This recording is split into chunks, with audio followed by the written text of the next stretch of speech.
Hello everyone, हमारा मौर्य वाला chapter चल रहा है। ठीक है, हमने ऑलमोस्ट 43 क्वेश्चन कर लिए हैं और हमारा 46 तक हो गया था। ठीक है, एक्चुअली 46 नहीं 45 तक हो गया था, 46 से करना था। 46 क्वेश्चन में पूछा है 46 क्वेश्चन। ठीक है, ये तो पहले देखते हैं। अशोक के शिलालेखों में प्रयुक्त भाषा पूछिए, तो भाषा कौन सी हो जाएगी? प्राकृत भाषा हो जाएगी। अशोक का इतिहास हमें मुख्यतः उसके अभिलेखों से ज्ञात होता है। इसमें इनका विभाजन 3 तरीकों में किया गया है। एक तो शिला हो गया, दूसरा स्तंभ हो गया और फिर गुहा हो गया। इनमें 14 विभिन्न लेखों का एक समूह है जो 8 भिन्न भिन्न स्थानों से प्राप्त किए गए हैं। स्थान बहुत इंपॉर्टेंट है, देख लीजिए। शहबाजगढ़ी, मानसेहरा, कालसी, गिरनार, धौली, जौगढ़, एर्रागुड़ी और सोपारा। एक बार फिर से देखिए, शहबाजगढ़ी, मानसेहरा, कालसी, गिरनार, धौली, जौगढ़, एर्नागुडी, सोपारा। इसके अधिकांश अभिलेख जो हैं वो प्राकृत भाषा और ब्राह्मी लिपि में मिले हैं। केवल 2 जो हैं, यानी कि शहबाजगढ़ी और मानसेहरा जो है वो ब्राह्मी से ना होकर वो खरोष्ठी लिपि में है। तो शहबाजगढ़ी और मानसेहरा खरोष्ठी लिपि में है। तक्षशिला से आर्मेयिक लिपि में लिखा गया एक भग्न अभिलेख। ठीक है, तक्षशिला से आर्मेयिक लिपि में लिखा गया एक भग्न अभिलेख। शरेकुना नामक स्थान से यूनानी तथा आर्मेयिक लिपियों में लिखा गया द्विभाषीय यूनानी एवं सीरियाई भाषा अभिलेख तथा लंघमान नामक स्थान से आर्मेयिक लिपि में लिखा गया अशोक का अभिलेख प्राप्त हुआ है।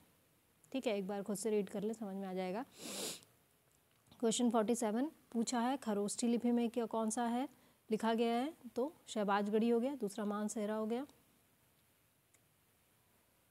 पत्थर पर प्राचीनतम शिलालेख किस भाषा में है? तो 48 का आंसर हो जाएगा सी। 49 ब्राह्मी लिपि का प्रथम उद्वाचन किस पर उत्तीर्ण अक्षरों से किया गया है? तो पत्थर की पट्टियों पर। एक्चुअली ये पत्थर की पट्टी मतलब शिलालेख की बात कर रहा है। और इसको डिकोड किसने किया था? जेम्स प्रिंसेप ने किया था। अब 50, 51, ठीक है, दोनों में जेम्स प्रिंसेप के बारे में ही पूछ रहा है कि किसने सर्वप्रथम पढ़ा, किसने सर्वप्रथम पढ़ा। क्वेश्चन नंबर 52 में भी यही सेम क्वेश्चन है, किसने सर्वप्रथम पढ़ा है। और क्वेश्चन नंबर 53 में भी सेम क्वेश्चन है, 54 में भी सेम क्वेश्चन है। जेम्स प्रिंसेप के बारे में पूछा गया है, कई बार रिपीट हुआ है। क्वेश्चन 55 पे आ जाइए। मौर्य साम्राज्य के पेशावर के निकट उत्तर पश्चिम भाग में अशोक के शिलालेख खरोष्ठी लिपि में कौन पड़ता है, क्या पड़ता है, कौन सा शहर है, क्या पड़ता है भाई वहाँ पे? तो वहाँ पड़ता है शहबाजगढ़ी और मानसेहरा। इस वजह से वो खरोष्ठी लिपि में है, खरोष्ठी में। क्वेश्चन 56 वह स्थान जहाँ प्राक अशोक ब्राह्मी लिपि का पता चला है तो अनुराधापुर है। प्राक अशोक ब्राह्मी लिपि, ठीक है, तो ये 4वीं शताब्दी ईसा पूर्व की बात कर रहा है। का पता श्रीलंका के स्थित मतलब श्रीलंका में स्थित अनुराधापुर से पता चला है।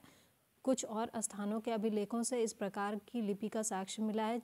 मतलब और कौन कौन से हैं? तो एक है पिपरवा, सौगौरा और महास्थान। 57 प्राचीन भारत में निम्नलिखित में से कौन सी एक लिपि दाईं ओर से बाईं ओर लिखी जाती है? तो अगर मान लीजिए खरोष्ठी लिपि है वैसे इसका आंसर, तो कुछ लिखना है तो मान लीजिए राधा लिखना है तो लिखेंगे RADHA। और इसमें और भी लोगों के नाम आते हैं जिन्होंने इस लिपि को पढ़ा था। ठीक है, तो और कौन कौन से नाम आ जाते हैं? एक तो हैं श्रे मैसन, प्रिंसेप, नॉरिस, लैसेन और कनिंगम। क्वेश्चन 58 निम्नलिखित में से प्राचीन भारत की कौन सी लिपि दाहिने से बाएं लिखी जाती है? हो गया है अशोक का। 59 अशोक का शिलालेखों में समानतः किस नाम से उल्लेख किया जाता है? प्रियदर्शी के नाम से किया जाता है। उसे देवानाम प्रियदर्शी, देवानाम प्रिय, ठीक है, यानी कि देवताओं का प्रिय, यानी कि इसका अर्थ ये भी होता है कि देखने में सुंदर। ठीक है, और पुराणों में उसे क्या क्या कहा गया? Ashok Vardhan. Question 60 same question है, पूछा है कि अशोक को और क्या बोला गया है। 61 प्रियदर्शी या देवानाम प्रिय के रूप में जाना जाता है, कौन जाना जाता है? अब आप बता दीजिए। क्वेश्चन 62 निम्नलिखित वाक्यों में कौन सा एक वक्तव्य अशोक के प्रस्तर स्तंभों के बारे में गलत है? तो ये वाला गलत है। ये स्थापत्य संरचना के भाग हैं, लेकिन क्या सही है? इस पर बढ़िया पॉलिश है, बिल्कुल सही बात है, अमीर आदमी था भाई। ये अखंड है, ये भी सही बात है। वो सारनाथ वाला देख लीजिए, सिर्फ एक अलग से जोड़ा गया, बाकी एक साथ है। और स्तंभों का शेफ्ट शुंडाकार है, ये भी ठीक है। क्वेश्चन 63 निम्नलिखित में से किस उभारदार मूर्ति शिल्प रिलीफ स्कल्पचर शिलालेख में अशोक के प्रस्तर रूप चित्र के साथ राणियों अशोक उल्लिखित है? तो ये है कंगनहल्ली में, कंगनहल्ली कर्नाटक, बौद्ध स्तूप है ये, ठीक है। और नदी कौन सी है? भीमा नदी के किनारे, जहाँ अशोक सम्राट अशोक का रानी के साथ प्रस्तर पर रूप चित्र उत्कीर्ण किया गया है, ठीक है, मतलब उनकी फ़ोटो बनाई गई है, एक तरीके से चित्र बनाया गया है। और यहाँ पे नीचे राणियों अशोक यानी राजा अशोक लिखा गया है। क्वेश्चन 64 निम्नलिखित में से किस एक अभिलेख में अशोक के व्यक्तिगत नाम का उल्लेख किया गया? तो मास्की है। अशोक का इतिहास हमें मुख्यतः उसके अभिलेखों से ज्ञात होता है। उसके सभी अभी तक 40 से अधिक अभिलेख प्राप्त हो चुके हैं, जिसमें से मास्की, गुर्जरा, नेतूर और ये कौन सा है? उडेगोलम, ठीक है, उडेगोलम, नेतूर, गुर्जरा, मास्की, इन सब पे अशोक का व्यक्तिगत नाम मिलता है। क्वेश्चन नंबर 65 निम्नलिखित अभिलेखों में से किस अभिलेख में अशोक का नाम उल्लिखित है? तो अभी हमने देखा मास्की में है। 66 निम्नलिखित अभिलेखों में से किस में अशोक का नाम उल्लिखित हुआ है? गुर्जरा में हुआ है, हमने 4-5 देखे थे ना अभी भाई। 67 अशोक का रुमेनदेही स्तंभ संबंधित है, तो बुद्ध के जन्म से संबंधित है। क्या हुआ था? अशोक ने अपने राज्याभिषेक के 20 वर्ष बाद लुम्बिनी की यात्रा की तथा वहाँ का एक शिला स्तंभ यानी रुमनदेही लुम्बिनी में, ठीक है, तो वहाँ रुमनदेही लघु स्तंभ लेख स्थापित किया। बुद्ध की जन्मभूमि होने के कारण लुम्बिनी का भोग कर माफ़ कर दिया गया तथा भूमि जो भू राजस्व था वो 1/6 से घटाकर 1/8 कर दिया गया। 68 गुर्जरा लघु शिलालेख जिसमें अशोक का नामोल्लेख किया गया है, कहाँ स्थित है? तो अभी हमने देखा मध्य प्रदेश के दतिया जिले में, मतलब देखा नहीं, मध्य प्रदेश के दतिया जिले में है। तो गुर्जरा वाला कहाँ पे है? MP में है। क्वेश्चन 69 केवल वह स्तंभ जिसमें अशोक ने स्वयं को मगध का सम्राट बताया है? तो भाब्रू, ठीक है, भाब्रू बैराट में अशोक ने स्वयं को मगध का सम्राट बताया है। यही अभिलेख अशोक को बौद्ध धर्मावलंबी प्रमाणित करता है। क्वेश्चन 70 कालसी प्रसिद्ध है, किस लिए है? अशोक के शिलालेख के कारण। कालसी कहाँ पे है? उत्तराखंड के देहरादून में है। यहाँ से अशोक के शिलालेख मिले हैं, इसीलिए कालसी का ऐतिहासिक महत्व है। 71 उत्तराखंड में जो मिला है, कौन सा मिला है ये शिलालेख? तो ये कालसी। 72 कलिंग युद्ध की विजय तथा क्षतियों का वर्णन अशोक के किस शिलालेख में है? तो ये है 13वें में, ठीक है। कलिंग युद्ध की बात किस में की गई है? 13वें में की गई है। अशोक के राज्यकाल की पहली बड़ी घटना कलिंग युद्ध और इसमें अशोक की विजय। अशोक के 13वें शिलालेख से इस युद्ध के संदर्भ में स्पष्ट साक्ष्य मिले हैं। यह घटना अशोक के शासनकाल के 8 वर्ष बाद यानी 261 ईसा पूर्व में घटित हुई। इस शिलालेख में उसने कलिंग युद्ध से हुई पीड़ा पर अपना अपार दुख वगैरह पश्चाताप वगैरह व्यक्त किया है। तो कलिंग युद्ध का विवरण मिलता है 13वें में।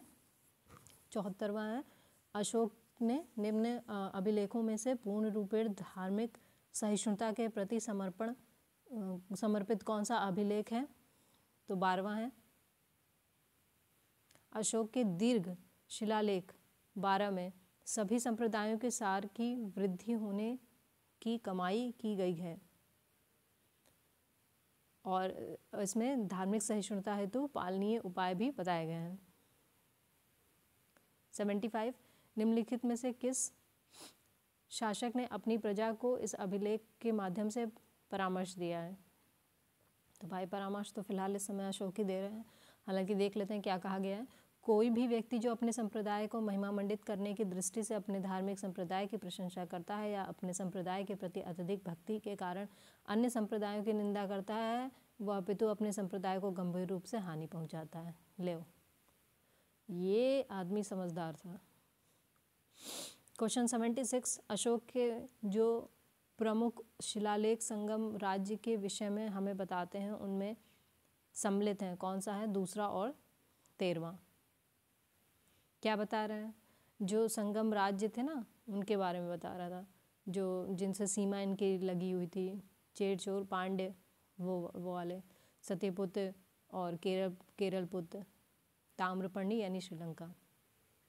क्वेश्चन 77 किस दक्षिणी राज्य का उल्लेख अशोक के अभिलेखों में नहीं है? तो सातवाहन का नहीं है। अभी हमने देखा चेर चोल सत्यपुत्र था, चेर चोल पांड्य वगैरह। 78 टॉलमी फिलाडेल्फियस जिसके साथ अशोक ने राजनय संबंध मतलब अशोक के राजनय संबंध थे, कहाँ का शासक था? तो ये मिस्र का था। इसके 13वें शिलालेख से ज्ञात होता है कि अशोक के 5 यवन राजाओं के साथ मैत्रीपूर्ण संबंध थे, जिसमें अंटियोकस, हम लोग अंतियोकस बोलते हैं, जो सीरिया का शासक था, तुर्मै या तुर्माय या जो टॉलेमी सेकंड या फिलाडेल्फस मिस्र का राजा था, अंतकिनी यानी कि एंटीगोनस गोनातास मैसिडोनिया या मकदूनिया का राजा था, और मग यानी साइरीन का शासक था, तथा अलेक्सुंदर यानी अलेक्जेंडर एपाइरस या एपिरस का राजा था। एपाइरस या एपिरस का राजा था। ये इतना याद करने की ज़रूरत नहीं है, ठीक है, कभी कभार पूछ दिया जाता है इस तरीके के क्वेश्चन। अशोक का समकालीन तुर्मै कहाँ का राजा था? तो मिस्र का था तुर्मै, मिस्र। और 80 क्वेश्चन निम्नलिखित में से किस राजवंश के शासकों के सुदूर देशों जैसे सीरिया और मिस्र के साथ संबंध थे? तो मौर्य का था। अभी हम देख ही रहे हैं वही। 81 में अशोक के धर्म का मूल संदेश क्या है? तो ये धार्मिक सहिष्णुता वगैरह की बात की गई है इसमें। ये दिया है क्योंकि काफ़ी सारी चीज़ें हैं। देखिए अशोक के धर्म एक नैतिक संहिता थी। धर्म और धर्म एक ही चीज़ है, ठीक है। तो ये एक नैतिक संहिता थी। अशोक अपने दूसरे और सातवें शिलालेख के माध्यम से संदेश देता है कि अपासिनवे बहुकयाने, अच्छा ठीक है, ये आप पढ़ लीजिएगा। अर्थात कम पाप करना, कल्याण करना, दान दया करना, सत्य बोलना, पवित्रता से रहना, स्वभाव में मधुरता और साधुता बनाए रखना। इस प्रकार अशोक धम्म के मूल संदेश में शांति और अहिंसा, बड़ों का सम्मान करना, धार्मिक सहनशीलता वगैरह की बात की गई है।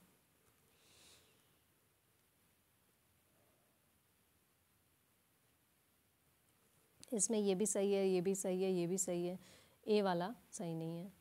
और मे बी पता नहीं क्यों नहीं इसका आंसर ये वाला तो कुछ हद तक हो सकता था। खुद ही खिचड़ी पकाए पड़े हैं, क्या समझ में आएगा। क्वेश्चन नंबर 82 निम्न में से अशोक के किस अभिलेख में पारंपरिक अवसरों पर पशु बलि को रोक लगाई गई है? और देखिए अभिलेख में पूछा हुआ है, ठीक है। ऐसा लगता है कि यह पाबंदी पशुओं के वध पर थी, ठीक है। तो जो स्तंभ लेख है 5वां, उसकी बात कर रहा है ये। पशु बलि पर रोक जो पहला अभिलेख है उसमें भी है और इसमें भी है, ठीक है। स्तंभ अभिलेख 5। देखिए अशोक के प्रथम शिलालेख में पशु बलि निषेध के संदर्भ में ये कहा गया है, ठीक है। और जो भी बातें कही गई हैं आप पढ़ लीजिए। कुल मिला के मेन चीज़ है कि पशु बलि पे निषेध की बात की गई है। 5वें स्तंभ लेख है के अनुसार अशोक द्वारा राज्याभिषेक के 26वें वर्ष बाद निम्नलिखित जीवों के वध का निषेध किया गया है। अब जीव मत याद कर लेने लगेगा। प्रत्येक पक्ष के 8वें, 14वें, 15वें, दिन की तिष्य पुनर्वसु, अरे बाबा क्या लिखा है, जानवरों को बधिया किया जाए वगैरह वगैरह। अच्छा ठीक है, इसको ज़रूरत नहीं है, ठीक है, ये पर्टिकुलर दिन की बात की गई है, कोई मतलब नहीं है। मेन चीज़ ये है कि प्रथम शिलालेख में पशु बलि की निषेध है और 5वें स्तंभ लेख में भी जीवों के वध के निषेध किया गया है। क्वेश्चन 83, निम्नलिखित में प्राचीन अभिलेखों में से कौन सा एक खाद्यान्न को देश में संकट काल में उपयोग हेतु सुरक्षित रखने के बारे में प्राचीनतम शाही आदेश है? तो ये है सोहगौरा ताम्र पत्र, गोरखपुर जिले से पात्र। अब ये देख लीजिए, गोरखपुर का है, यूपी का है, ठीक है। सोहगौरा ताम्रपत्र अभिलेख और बागोर जिले यानी बांग्लादेश से प्राप्त महास्थान अभिलेख की रचना अशोककालीन प्राकृत भाषा में हुई है। तो सोहगौरा, ठीक है, और बागोर जिला यानी कि जो बांग्लादेश में है, वहाँ पे महास्थान अभिलेख की रचना अशोक के वहाँ उस टाइम के प्राकृत भाषा में हुई है और उन्हें ईसापुर की 3री सदी की ब्राह्मी लिपि में लिखा गया। लिपि कौन सी है? ब्राह्मी, और भाषा कौन सी है? प्राकृत। यह अभिलेख अकाल के समय किए जाने वाले राहत कार्यों के संबंध में है और इसकी पुष्टि कहाँ से होती है? तो वो जैन स्रोतों से होती है। तो एक यूपी का ले लीजिए और एक बांग्लादेश का ले लीजिए। क्वेश्चन 84, अशोक ने कलिंग को मौर्य साम्राज्य में जोड़ लिया, ठीक है। कलिंग दक्षिण भारत को जाने वाले स्थलीय एवं समुद्री मार्गों को नियंत्रित करता था। मुझे तो दोनों सही लग रहा है, ठीक है, दोनों सही है और उसका स्पष्टीकरण भी सही है और इसीलिए उन्होंने, मतलब उनमें से एक रीज़न था कि उन्होंने अशोक ने उस पर विजय प्राप्त की थी, कुछ भी करके विजय प्राप्त की थी, ऐसा था। अशोक ने अपने राज्याभिषेक के 8 वर्ष बाद कलिंग पर विजय प्राप्त कर उसे मौर्य साम्राज्य में मिला लिया। दक्षिण के साथ सीधे संपर्क के लिए समुद्री तथा स्थल मार्ग पर मौर्यों का नियंत्रण आवश्यक था। यदि कलिंग स्वतंत्र देश रहता तो समुद्री और स्थल मार्ग से होने वाले व्यापार में रुकावट पड़ जाती, अतः कलिंग को मगध साम्राज्य में मिलाना आवश्यक था, ठीक है, हो गया। क्वेश्चन 85, मौर्य कालीन शासकों ने धार्मिक आधार पर भू अनुदान नहीं दिया था। ऐसा तो कुछ नहीं था। भू अनुदान के विरुद्ध कृषकों ने विरोध किया। भैया नहीं दिया, धार्मिक आधार पर नहीं दिया था भू अनुदान। अच्छा ठीक है, इनके अनुसार ए सही है। ओह भाई, तो सॉरी, ए सही है और आर गलत है। कोई विद्रोह नहीं हुआ था, मैंने उल्टा पढ़ लिया। धार्मिक आधार पर भूमि अनुदान का प्रथम साक्ष्य मौर्योत्तर युगीन राजवंश सातवाहन के समय के एक अभिलेख से प्राप्त होता है।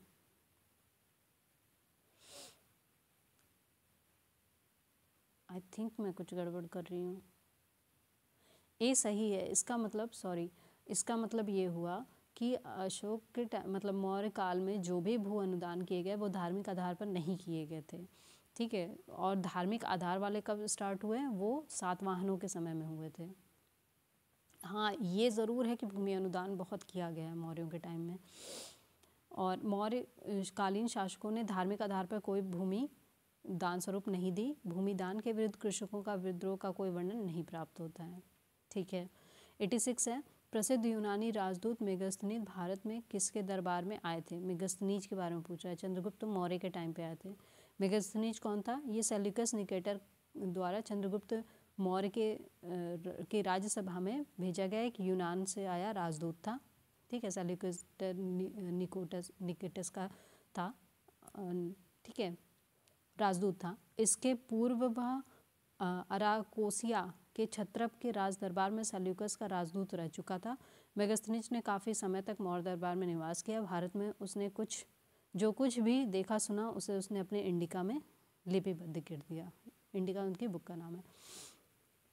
क्वेश्चन 87, मेगस्थनीज का दूत सेल्यूकस निकेटर। और 88, किसके शासनकाल में मेगस्थनीज आया? ठीक है, हमने देख लिया। 89, मौर्य साम्राज्य का 7 वर्गों में विभाजन का विशेष उल्लेख किया गया है, तो ये इंडिका में किया गया है, ठीक है। भारतीय समाज के 7 श्रेणियों में जो विभाजन था वो उसने इंडिका में मेगस्थनीज ने लिखा है। क्या लिखा है? किसके किसके जो 7 श्रेणियाँ थी, कौन कौन से थी? एक तो दार्शनिक हो गए, फिर कृषक हो गए, पशुपालक हो गए, फिर उसके बाद कारीगर हो गए, योद्धा, निरीक्षक और सभासद। मेगास्थनीज भारतीय समाज में दास प्रथा के प्रचलित होने का उल्लेख नहीं करता है। देखिए मेगास्थनीज जो था उसने तो उसको जो समझ में आया उसके अनुसार हमारे यहाँ दास प्रथा थी ही नहीं, लेकिन जो कौटिल्य का अर्थशास्त्र है उसमें दास की बात कही गई है। मौर्य काल में कोई भी व्यक्ति न तो अपनी जाति से बाहर विवाह कर सकता था, न ही उससे कोई भिन्न पेशा कर सकता था। ये अच्छी बात नहीं थी। मेगास्थनीज ने भारतीय समाज को कितनी श्रेणियों में विभाजित किया है, तो 7 हो गया।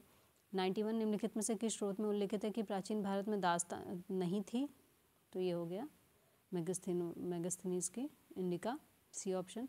92 मौर्य समाज का विभाजन 7 वर्गों में, ठीक है हमने देख लिया। 93 मौर्य काल में टैक्स को छुपाने के लिए इनमें से क्या दंड दिया जाता था, मृत्युदंड, सीधे मृत्युदंड। अब मेगास्थनीज की जो इंडिका थी उसमें नगर प्रशासन के बारे में बताया गया है। पाटलिपुत्र नगर का प्रशासन 30 सदस्यों के विभिन्न समितियों द्वारा होता था। 30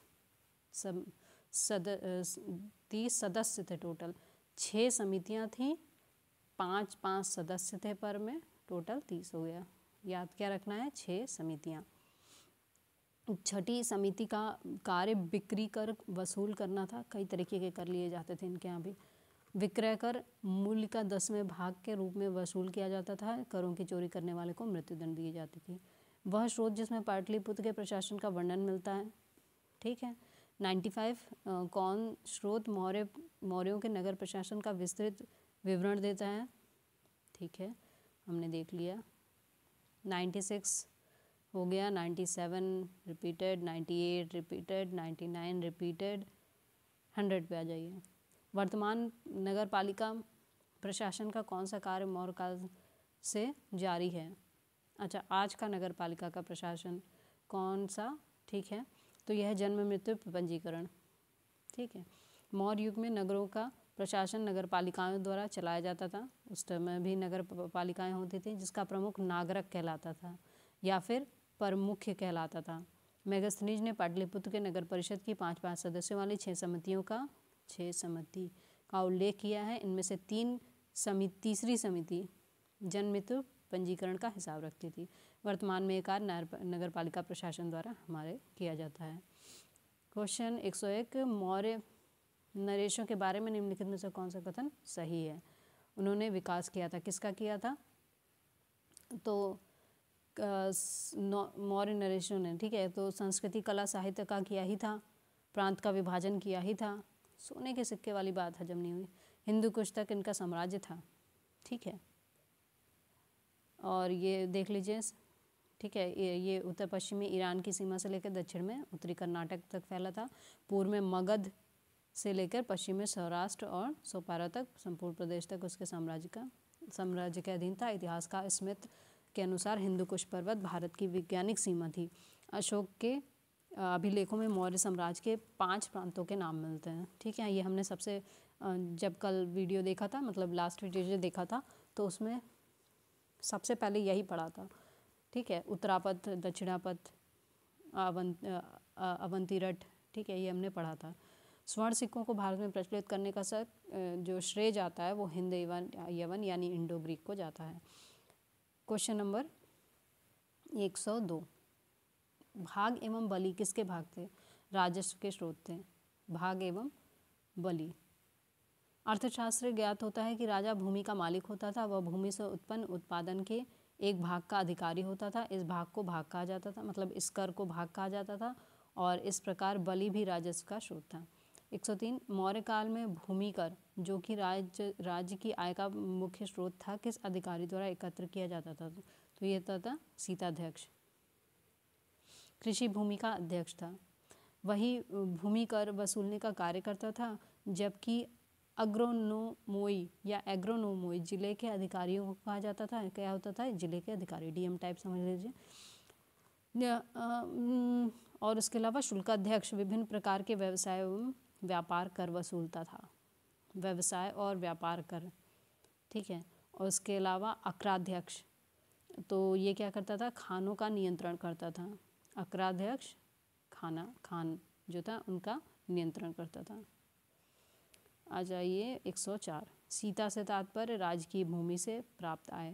ठीक है, आई होप ये आपको याद हो। क्वेश्चन 105, मौर्य मंत्री परिषद में निम्न में से कौन राजस्व इकट्ठा करने से संबंधित था? समाहर्ता। मौर्य परिषद में राजस्व एकत्र करने का कार्य समाहर्ता, राजस्व एकत्र कर रहा है। जो अंतपाल था वो क्या था? सीमा रक्षक या सीमावर्ती दुर्गों की देखभाल। अंतपाल नाम ही बोल रहा है, अंत मतलब अंत में जो है वो उसका पालन पोषण कर रहा है, तो अंत में क्या पड़ता है? सीमावर्ती है, सीमावर्ती दुर्ग पड़ते हैं। जबकि प्रदेष्टा विषयों या कमिश्नरियों का प्रशासक था। प्रदेष्ट क्या था? विषयों या कमिश्नरियों का प्रशासक। क्वेश्चन 106, निम्नलिखित में से कौन मौर्य योगिन अधिकारी तौल और माप का प्रभारी था? तो ये था पौतवाध्यक्ष। ठीक है, पौतवाध्यक्ष। वाणिज्य विभाग दो, फिर उसके बाद पढ़िया क्या हो गया? पौतवा तो माप तौल से हो गया। ठीक है, तौल को पौत देख लीजिए, ये पौत है, ये तौल है, एक जैसे थोड़ा थोड़ा कुछ कुछ मैच कर रहा है। ठीक, और पणियाध्यक्ष क्या हो गया? वाणिज्य विभाग। और सूचनाध्यक्ष बूचड़ खाने का प्रभारी। अब देखिए सूचनाध्यक्ष तो कुछ और ही लग रहा है, लेकिन उस टाइम के सूचनाध्यक्ष थे बूचड़ खाने के प्रभारी। हाँ, वो सूचना दे देते होंगे कि मांस कड़िया लेके जाओ, फटाफट जाके बना के खाओ। और पणियाध्यक्ष वाणिज्य विभाग। क्वेश्चन 107, मौर्य काल में एग्रोनोमोई किस क्षेत्र से संबंधित है? एग्रोनोमोई मार्ग निर्माण। एग्रोनोमोई अधिकारी राजस्व का संग्रह, सिंचाई सुविधाओं का पर्यवेक्षण, न्यायिक प्रशासन, भूमि की माप, सड़कों पर 10 स्टेडिया की दूरी पर पत्थर लगवाना, सड़कों का रखरखाव से संबंधित है। कई तरीके के कार्य थे, लेकिन इसमें से जो समझ में आया है वो मार्ग निर्माण वाली बात सही है। ठीक है, तो और क्या क्या है देख लीजिए एक बार फिर से। राजस्व का संग्रह भी करते थे, सिंचाई सुविधाएं वगैरह भी देखते थे, न्यायिक प्रशासन का कार्य भी कर लेते थे, भूमि की माप कर लेते थे। ठीक है, और सड़क वाला भी काम देख लेते थे। 108, क्या है? पंकोदक सन्निरोध है, मौर्य प्रशासन द्वारा लिया जाने वाला जुर्माना था सड़क पर कीचड़ फैलाने पर। हाँ, ये पान खाने वालों के साथ किया जाना चाहिए इस तरीके की चीज़ें। और पान नहीं, बहुत सारे लोग हैं जो और भी गंदगी करते हैं। पंख किसको बोलते हैं? कीचड़ को बोलते हैं क्या? शायद एक बार चेक कर लीजिएगा। ठीक है, उससे याद हो जाएगा। अच्छा, क्वेश्चन नंबर 109, मौर्य काल में शिक्षा का सर्वाधिक प्रसिद्ध केंद्र क्या था? तक्षशिला था। ठीक है, 2 बार पूछा गया है। वैशाली वर्तमान बिहार का एक जिला था। ठीक है, वैशाली के बारे में बता रहा है कि वैशाली जो थे वो वर्तमान बिहार का एक जिला है। प्राचीन काल में वैशाली बुद्ध और जैन परंपरा से जुड़ा रहा है। इसकी स्थापना 6वीं शताब्दी ईसा पूर्व में गौतम बुद्ध के जन्म से पहले की गई थी। महावीर स्वामी का जन्म भी यहीं पे हुआ था। ठीक है, इनका जन्म यहाँ पे हुआ था। फिर नालंदा की बात की गई है कि बौद्ध शिक्षा का महत्वपूर्ण केंद्र था। सर्वप्रथम यहाँ बौद्ध विहार की स्थापना की गई। स्थापना गुप्त काल में करवाई गई थी। सर्वप्रथम यहाँ बौद्ध विहार की स्थापना, यहाँ पे क्या बनवाया गया? बौद्ध विहार। किसने बनवाया? गुप्ताज ने। और नालंदा में की गई खुदाइयों, फिर नालंदा की बात की गई है। नालंदा में की गई खुदाइयों से पता चला है कि यहाँ विश्वविद्यालय लगभग 1 मील लंबाई में और आधा मील चौड़ाई में वगैरह वगैरह थे। तक्षशिला की बात की गई है, तो यहाँ पे क्या है? हिंदू और बौद्ध शिक्षा का केंद्र। यहाँ विश्व भर से लोग पढ़ने आते थे। 110वां, आई थिंक 129 क्वेश्चन थे ना इसमें। ठीक है, थोड़े से और हैं। 110वां, कौटिल्य के अर्थशास्त्र के अनुसार मौर्यकालीन न्याय व्यवस्था में निम्नलिखित न्यायालय अस्तित्व में थे। तो कौन कौन से थे? तो एक तो ये हो गया धर्मस्थीय, और दूसरा हो गया कंटक शोधन। आइए इसका एक्सप्लेनेशन अगर दिया है तो पढ़ लेते हैं। दिया है, ठीक है। कौटिल्य के अर्थशास्त्र के अनुसार मौर्यकालीन न्याय व्यवस्था में न्यायालय मुख्यतः 2 प्रकार के होते थे। एक धर्मस्थीय होते थे और दूसरा कंटक शोधन। धर्मस्थैर्य दीवानी तथा कंटक शोधन फौजदारी न्यायालय था। लो भैया आज का दीवानी और फौजदारी की बात कर रहे हैं। प्रतिष्ठा फौजदारी न्यायालय के न्यायाधीश तथा प्रतिष्ठा कौन होता था? फौजदारी न्यायालय था, उसका न्यायाधीश होता था। व्यवहारिक दीवानी न्यायालय के न्यायाधीश थे। तो प्रतिष्ठा को याद करिए पहले। तो प्रतिष्ठा कौन थे? फौजदारी न्यायालय के न्यायाधीश हो गए। और दीवानी न्यायालय के न्यायाधीश को क्या कहा जाता था? व्यवहारिक। कौटिल्य के अर्थशास्त्र में उल्लेख है कि जो अमात्य, ठीक है, जो अमात्य धर्मोपदा शुद्ध अर्थात धार्मिक प्रलोभन द्वारा शुद्ध चरित्र वाले सिद्ध होते थे, उन्हें ही न्यायाधीश बनाया जाता था। क्वेश्चन 111, भारत के सांस्कृतिक इतिहास के संदर्भ में इतिवृत्तियों, राजवंशीय इतिहासों, वीर गाथाओं को कंठस्थ करना निम्नलिखित में से किसका व्यवसाय था? तो ये मागध का था। मागध और किसका था? सूत वर्गों का था। क्वेश्चन 112, गांवों के प्रशासन की स्वायत्त शासी पंचायतों के माध्यम से संचालित करने की व्यवस्था का सूत्रपात किसने किया था? द्रविड़ों ने। द्रविड़ वो जो दक्षिण भारत के लोग थे। गांवों के प्रशासन को स्वायत्त शासी पंचायतों के माध्यम से संचालित करने का सूत्रपात द्रविड़ों यानी चोल ने किया था। ये व्यवस्था उस समय गांवों के प्रशासन पर आधारित थी। 113, प्राचीन भारत के निम्नलिखित ग्रंथों में से किसने में पति द्वारा परित्यक्त पत्नी के लिए विवाह विच्छेद की अनुमति दी गई है? मतलब अगर पति जो है वो पत्नी को त्याग दे तो डाइवोर्स हो जाएगा। विवाह विच्छेद मतलब डाइवोर्स की बात की गई है, तो अर्थशास्त्र में की गई है। मौर्यकालीन समाज में तलाक की प्रथा थी, ठीक है, ये तो कम से कम एक नई जानकारी मुझे मिली। पति के बहुत समय तक विदेश में रहने या उसके शरीर में दोष होने पर पत्नी उसका त्याग कर सकती थी। इसी प्रकार पत्नी की व्यभिचारिणी होने या बंध्या होने जैसी दशाओं में पति उसका त्याग करने का कर सकता था। 114, निम्नलिखित में से किसने पुनर्विवाह अर्जित किया है? वर्जित किया, पुनर्विवाह वर्जित किया है, तो मतलब मना किया है। मनुस्मृति ने बोला है। उसने बोला है कि वह व्यक्ति जिसकी पत्नी मर गई हो पुनर्विवाह कर सकता है, लेकिन विधवा अगर कोई औरत है जो विधवा है तो वो पुनर्विवाह नहीं कर सकती है। 115 में दिया है, विदेशियों को भारतीय समाज में मनु द्वारा दिया गया सामाजिक स्तर था व्रात्य क्षत्रियों का। विदेशियों को भारतीय समाज में मनु द्वारा व्रात्य क्षत्रिय का सामाजिक स्तर दिया गया है। ये यूपी पीसीएस आरआई में पूछा गया 2014 में, और इससे पहले वाला क्वेश्चन पीसीएस प्री 2003 का है। 116, निम्नलिखित में से कौन सा व्यक्ति भारत में निम्नलिखित में किस समय आया? ओके, ये इम्पोर्टेंट क्वेश्चन है, ठीक है, इम्पोर्टेंट, हाँ इम्पोर्टेंट है क्योंकि अभी भी इस टाइप के क्वेश्चन पीसीएस आरओ में आराम से पूछ देते हैं। तो यूनानी शासक सेल्यूकस ने मेगास्थनीज नामक अपना राजदूत चंद्रगुप्त मौर्य के दरबार में भेजा था। वो बहुत दिन तक पाटलिपुत्र में रहा। भारत में उसने इंडिका की रचना की। फिर चीनी यात्री फाहियान चंद्रगुप्त द्वितीय के समय में आया। फिर उसके बाद चीनी यात्री हेनसांग हर्षवर्धन के समय में आया, और इत्सिंग 7वीं सदी में भारत आया, चीनी यात्री था। तो क्या हो जाएगा? सबसे पहले तो मेगास्थनीज आया, फिर उसके बाद कौन आया? फाहियान आया, और सबसे लास्ट में कौन आया? इत्सिंग, ठीक है, ये सबसे लास्ट में भाई साहब आया था, और थर्ड नंबर पे हेनसांग आया था हर्षवर्धन के टाइम पे। 117, मिलान करना है, प्रियदर्शी अशोक हो जाएगा, डायरेक्ट एक्सप्लेनेशन देख लीजिए। वैसे खैर याद तो हो ही गया होगा, अशोक प्रियदर्शी हो गए, चाणक्य विष्णुगुप्त हो गए, बिंदुसार जो था वो अमित्रघात हो गया। अमित्रघात शत्रुओं का हंता करने वाला, कुछ ऐसा है क्या? इसका अर्थ चंद्रगुप्त जो है सैंड्रोकोटस हो जाएगा, चंद्रगुप्त सैंड्रोकोटस। क्वेश्चन 118, अंतिम मौर्य सम्राट, तो ये था वृहदत्त, और इसकी हत्या किसने की थी? इसी के सेनापति जो थे वो पुष्यमित्र शुंग थे। फिर उसके बाद उन्होंने शुंग वंश की नींव डाली 184 ईसा पूर्व में।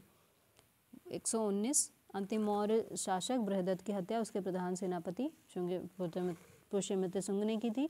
सेकंड है, अंतिम शुंग राजा देवभूति की हत्या उसके ब्राह्मण मंत्री वासुदेव कर्ण ने की, और उसने राज सिंहासन हासिल कर लिया, ये भी सही है, ठीक है। जो शुंग वंश का आखिरी शासक था देवभूति, उसकी भी हत्या उसके मंत्री ने की थी वासुदेव कर्ण, और उस कर्ण वंश की नींव डाली।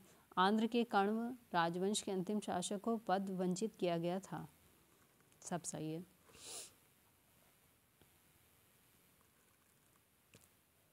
देखिए, जिस महत्वाकांक्षी व्यक्ति ने 184 ईसा पूर्व में अंतिम मौर्य शासक बृहदत्त की हत्या की, ठीक है, शुंग वंश की स्थापना की, वह इतिहास में पुष्यमित्र शुंग के नाम से विख्यात है। शुंग वंश का अंतिम शासक देवभूति अत्यंत विलासी था। अपने अमात्य वासुदेव के षड्यंत्रों द्वारा मारा गया। वायु पुराण के अनुसार अंतिम कर्ण शासक सुशर्मा अपने आंध्र जातीय भृत्य सिमुक यानी सिंधुक द्वारा मार डाला गया। 120 ईस्वी सन के पूर्व की कुछ शताब्दियों में निम्नलिखित में से किन शासकों ने गिरनार क्षेत्र में जंगल संसाधन व्यवस्था की ओर ध्यान दिया? तो ये थे, एक तो चंद्रगुप्त हो गए और दूसरा अशोक हो गए। ईस्वी सन के पूर्व की कुछ शताब्दियों में चंद्रगुप्त मौर्य ने अशोक ने गिरनार क्षेत्र में जल संसाधन व्यवस्था की ओर ध्यान दिया। उस क्षेत्र में चंद्रगुप्त मौर्य ने सुदर्शन झील खुदवाई। चंद्रगुप्त मौर्य ने सुदर्शन झील और अशोक ने ईसा पूर्व 3री शताब्दी में नहरें निकलवाई। शक क्षत्रप रुद्रदामन के जूनागढ़ अभिलेख में इन दोनों कार्यों का वर्णन है। जूनागढ़ के शासक रुद्रदामन ने इस झील की मरम्मत कराई थी। चूंकि रुद्रदामन का यह काल 2री शताब्दी ईसा पूर्व का था, अतः उत्तर में ईस्वी सन के पूर्व की शताब्दियों के संदर्भ में चंद्रगुप्त मौर्य और इन दोनों का ही नाम आता है। मतलब ये अशोक और मौर्य के बाद जो नेक्स्ट आए रुद्रदामन, जिन्होंने लिखवाया कम से कम जूनागढ़ अभिलेख, ठीक है, तो उन्होंने बोला ऐसी बात है। इस प्रकार यद्यपि शक शासक रुद्रदामन का नाम गिरनार क्षेत्र में जल संसाधन व्यवस्था से जुड़ा है, किंतु इसका समय ईस्वी सन के बाद 150 है ईस्वी है। इसके अतिरिक्त स्कंदगुप्त के समय भी इस झील का पुनरुद्धार कराया गया। तो किसका किसका नाम आ गया? स्कंदगुप्त, रुद्रदामन, अशोक और मौर्य, ये चंद्रगुप्त मौर्य। 121 जल की आवश्यकता को ध्यान में रखते हुए जिस प्रथम शासक ने गिरनार क्षेत्र, यह हमने देख लिया है। 112 अशोक दोनों का नाम उल्लेख जूनागढ़ वाला जो अभिलेख है दोनों के बारे में बताया गया है। 123 में बताया गया अभिलेखों में किस में अशोक का अभिलेख भी पाया गया है? तो जूनागढ़ में पाया गया है। एक बार इसे खुद से पढ़ लें, ठीक है। 124 में है बराबर पहाड़ी की गुफाओं के विषय में निम्नलिखित में से कौन सा सही नहीं है? ठीक है, तो ये बराबर की जो पहाड़ी है वह कुल 4 गुफाएं हैं। 3 गुफाओं की दीवार पर अशोक के बारे में लिखा गया है और ये अभिलेख इन गुफाओं को आजीविकों को समर्पित होने का उल्लेख है, ठीक है। 6ठी शताब्दी ईसा पूर्व के नहीं हैं, ये वाला है। क्या बोल रहा है? दक्षिणी बिहार के गया जिले में स्थित बराबर और नागार्जुनी पहाड़ियाँ बिहार में हैं, ठीक है। नागार्जुनी में 3 गुफाएं हैं तथा बराबर में कुल 4 गुफाएं हैं, जिनमें से 3 गुफाओं पर दीवारों पर अशोक के बारे में मिला है। 4थी गुफा लोम ऋषि जो बोला जाता है, लोमस ऋषि की गुफा बोला जाता है, में मौखरी शासन अनंतवर्मन का लेख है। इसे वैष्णव गुफा भी कहते हैं। प्रथम 3 गुफा अशोक द्वारा, जो पहली 3 गुफाएं थी अशोक द्वारा आजीविक संप्रदाय के साधुओं के निवास के लिए दान देने की बात की गई थी और चट्टानों को काटकर बनाई गई इन गुफाओं का सर्वप्रथम मौर्य काल से मतलब संबंध जो है मौर्य काल से। इन गुफाओं में उत्कीर्ण अभिलेख 3री सदी ईसा पूर्व से संबंधित हैं।